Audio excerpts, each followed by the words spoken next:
So this property was the first property I got around the Ottawa Street neighborhood. If you're familiar with Hamilton at all, a lot of the trendy streets are James Street, Locke Street, but Ottawa Street's really kind of becoming another little trendy area with cool coffee shops, cooler restaurants, things like that. So as a result, those types of areas are going to attract good tenants, and specifically the kind of tenants that I want. I kind of want those young professional type tenants who are going to move out in a couple years, because the last thing you want is a tenant who's going to stay there forever and you get very limited opportunities to actually raise the rent. But one of the great things about this area and places like Ottawa Street that are trending high in value so quickly was that the value is raised so high that within 4 months we were able to refinance and pull about $60,000 out of the property to repurpose into the next buy.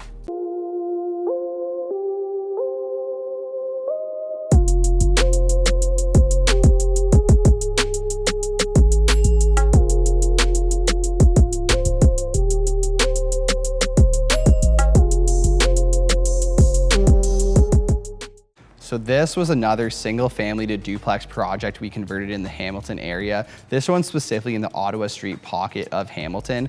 One thing about this property is it seemed to just sit on the MLS for a long period of time. I wasn't really sure why this property was sitting here, because on the market it seemed like a really good value at around $280,000.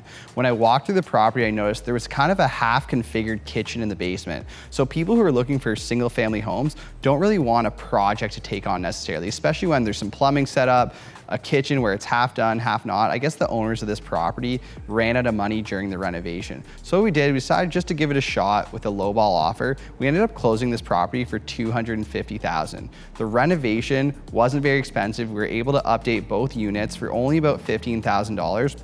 Now, a couple years later, it's worth about $450,000. We've already refinanced this property once in order to buy another, and we may do it again in the future because the value increase is there. But for now, it's a cash flowing property in our portfolio, bringing in about $800 in cash flow every single month. And for now, we're ready to let it sit moving forward.